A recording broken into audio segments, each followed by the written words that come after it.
Hey guys, I want to show you how to tell if your broadleaf dock seeds, or any dock really, curly dock, broadleaf dock, either one, how to tell when the seeds are ready for harvest and collection. Okay, so I'm going to show you two different two different areas of the plant, one where the seeds are ready and another where the seeds are not ready yet, but almost. And I'll show you the difference and how to figure out if your seeds are ready. All right, I almost tripped. Okay, so here's a dock plant. This is broadleaf dock. This is a raspberry, but here you can see the dock. You know it's dock by the leaves shape. Got the long leaves. They curl up when they're fresh, new leaves. Sometimes they get purple spotting. This is dock. It has thick leaves, has a thick stem full of the sap in this stem actually neutralizes stinging nettle bites. Stings.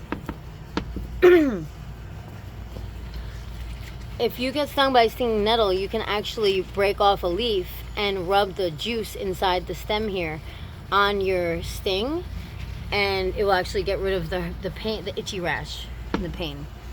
So now, on the dock plant, these aren't dock. On the dock plant here, we have some seeds that are almost ready. If you look at them, you can see they look pink with green, pink and green. Now these look like they'd be ready, and you can easily peel them off.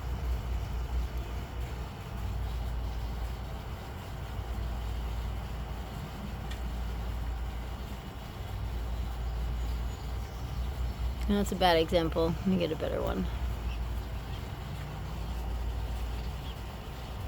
So these are immature seeds. These are not ready.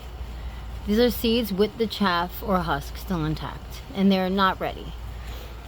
Now over here, we have some that are ready for collection. See how when you touch it, it just falls right off easily? They're dark brown. See the difference? The green ones, they're still green and light pink. The others are a dark brown color. See the difference there? So these brown ones are ready. So what you want to do is get a paper bag or a bowl or something and just rub them right off and catch them in the bag. Now the ones at the top are not ready yet, but sometime this week they will be ready. These are probably going to take another week or two. These right here, a few more days, and these are ready to go right now. So if you have this plant growing in your yard, go take a look and see if the seeds are yet a chestnut brown or dark rust color. That's when they're ready for harvest. Now once you've harvested your seeds, all you need to do is separate the seeds from any leaf or any plant material other than seed, and then you can dehydrate it or put it in the oven for around 200 or less degrees for a little while, and keep checking on it every 15 minutes until they're like so dry, like cracker dry, that you can just touch it and it's so brittle it just falls apart. That's when you know they're completely dried. At that stage, you can then put them in the blender, food processor, spice grinder, whatever means you have, even mortar or pestle, and you can grind it up. And that's how you make broadleaf dock seed flour.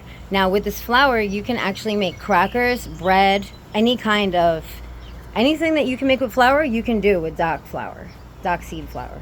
So this is an amazing wild food that you can use to make anything you need to.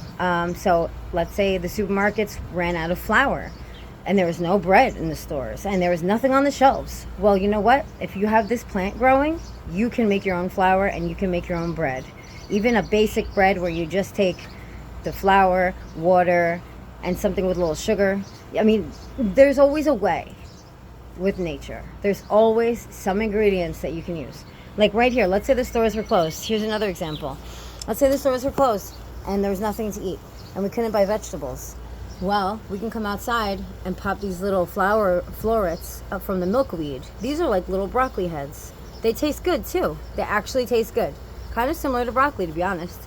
All you have to do is make sure that you boil them once or blanch them to get rid of the toxins that are in there. You can't eat milkweed raw, so this must be cooked, or at least, at the very least, blanched, which means you dip it in boiling water for like 2 to 5 minutes. That's it. Oh, look at that little bumblebee visiting our milkweed flowers. Hi, little bumblebee. Thank you for visiting my garden. I love you. Thank you. So, I mean, there's so many plants that you can use to eat if you're starving. Like, there's no reason, if the supermarkets weren't open, we would be fine, because there are so many things. All you need to do is have the education.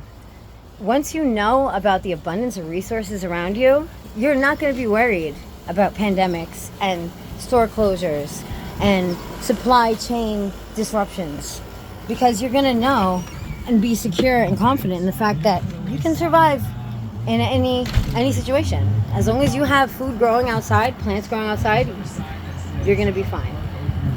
Well, keep picking plants, know your leaves. Have a great day. Charlie, shush. What are you barking at? Hey, calm down, boy. Hey, come here. Why are you barking? Why are you barking at my friends?